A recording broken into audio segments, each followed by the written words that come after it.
ಹರೇ ಕೃಷ್ಣ.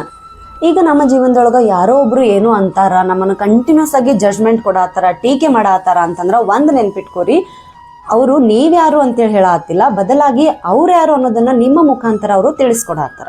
ಉದಾಹರಣೆಗೆ ಹೇಳ್ಬೇಕು ಅಂತಂದ್ರೆ ಮಹಾಭಾರತದೊಳಗ ಕೃಷ್ಣನನ್ನ ಕಂಡ್ರೆ ಒಬ್ಬೊಬ್ಬರಿಗೂ ಒಂದೊಂದು ಅಭಿಪ್ರಾಯ ಇರ್ತವು.